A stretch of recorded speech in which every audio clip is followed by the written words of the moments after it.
Tarkov is a completely different beast for those of us who are relatively new to the game, and even if you aren't, only this game can take the wind out of your sails and make you question everything you know about the game and yourself. With so many aspects, mechanics, angles, and nuance, Tarkov tries to deliver an experience that is uniquely its own, succeeding most of the time and completely failing some of the other times.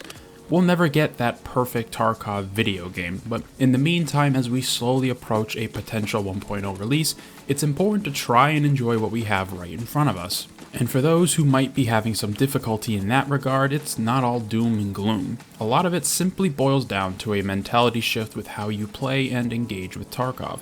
Here are 3 things to keep in mind while playing Tarkov, whether you're new to the game or not. And even I have to remind myself of these things sometimes because I can get so bogged down in the trenches that I forget the real reasons why I play and enjoy this game. So if you enjoy this or any video I've made in the past, be sure to subscribe to see when new ones go live. Tarkov ultimately boils down to why you're going into a raid. There should be a reason why you've decided to load onto a specific map. Do you need to complete some quests? Do you want to farm loot and try to make some money? Do you want to just engage in as much PvP as possible? Whatever your reason is, at the very least there should be at least one each time you play on your PMC. Your scav is a little less intense is the word I would use, and could simply be used to just walk around if you desire to do so, or cool off after an unfortunate death on your PMC. But if you're serious about Tarkov and are intent on leveling up your character, the traders, and getting access to better gear and equipment in the game, you need to raid with purpose. Even if it's just to kill a single scav and extract, that is better than going in with no game plan. Obviously, if you're already at endgame and have basically everything you need, then it becomes a different story.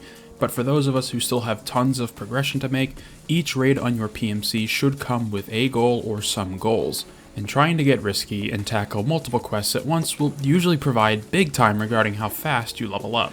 Sometimes it isn't worth the risk though, especially if you need to go to a specific area of a map and hear it popping off with activity. In those moments, it just makes sense to leave with what you've accomplished and just simply run it back. This game handles a lot of its quest progression in arcs, and depending on where you are in the game, it might be best to try and blow through one of these arcs.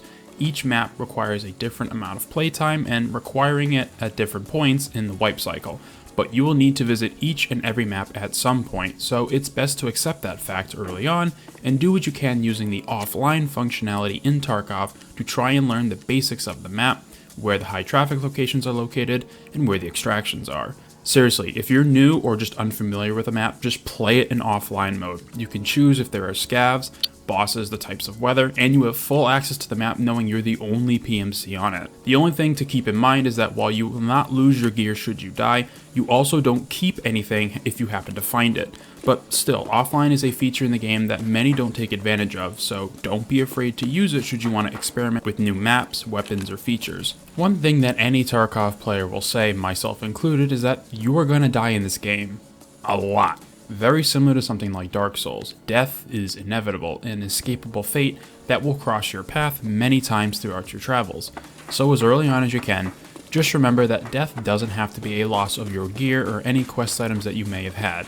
You need to take each death as they come, learning experiences that will hopefully sharpen your skills for the next raid so that it doesn't happen again. Whether it's simply whiffing your shots, not knowing when to play aggressive or when to slow down and listen, these moments can be reflected on and refined on each time they happen so that when they inevitably pop up again, you have both the knowledge and experience to make the right calls and win those fights. And to make this even easier, if you have purchased Tarkov's parent Arena mode, you can practice your combat skills there with no current penalty to your normal Tarkov character, stash, or money.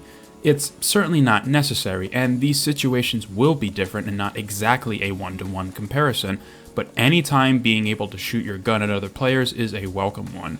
Death comes for us all, eventually, and it's important not to get frustrated at yourself when you make a mistake.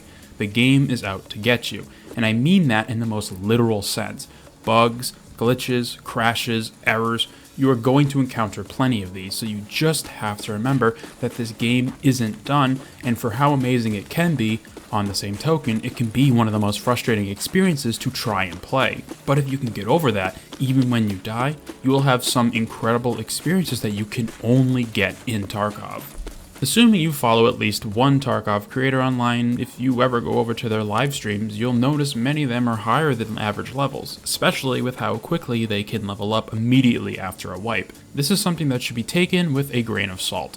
These people make their living playing the game, streaming anywhere from 8 to 16 hours a day, 4 to 6 days a week. It makes sense why they're so high level. Don't let their progression and how swift it may seem deter you from your own experience. They are not the norm. You are right on time with how fast you are leveling up. Even if you're 2 weeks or hell, 2 months late for the wipe, there is never really a bad time to jump into the game. Will it be marginally harder if you come in later? Yes, that's an unfortunate side effect, as people will have better guns, ammo, armor, the things that will make it harder to kill them and easier to kill you. But the beauty of the game is that all it takes is a single bullet in the right place, especially with how new armor works or doesn't work, and you can put the thickest PMCs down for good. This gigantic preamble is just to remind you that this game is a marathon, not a sprint. If you try to go too hard at it, you run the risk of either getting frustrated with it or burning out and unable to enjoy and appreciate all the new Tarkov has to offer. Take your time with the grind, enjoy the game and all its new features. We're gonna be in patch 0.14 for probably something close to 6 months, which means you have more than enough time to take it in stride and get as far into it as you'd like. Obviously, the higher your level, the better gear you require for purchase and the harder the tasks become, but that just means you might be reaching content you've never played before. I'm going through this right now, because the new Punisher Part 4 is so difficult being on Lighthouse now. Watch the previous video if you want to see that experience. I have played a decent number of raids on Streets, and man, that map is fun. It doesn't run perfect on my PC, but besides that, the map is just fun while being an appropriate level of challenge and difficulty. Regardless, I plan on doing as much as I can, getting to at least max traders, and then just doing what I normally do after that, which is building cool looking guns and trying to have successful raids with them. It's always been my post level 42 plan, and it doesn't look to be changing anytime soon. While I know these 3 points aren't exactly, traditional tricks, tips, or guides in that sense, Tarkov is very much a mental game as it is a regular one. You kinda have to be in the right mood and mindset to play the game effectively, and it's important to reflect on these larger scale ideas as well as focusing on your macro and your micro game. Making sure you have a reason to go into raids, are willing to learn and reflect on your own depths, and playing the game at the right pace for yourself will set you up for success in the game in the long run. I hope these ideas and mentalities help you in your time across Tarkov. Thank you very much for taking the time out of your day to watch this video. Let me know in the comments how your wipe has been going so far, if these helped in any way, and be sure to subscribe for more videos about higher level thinking with the game that will try to beat you into the ground if you let it. I hope to see you in future ones.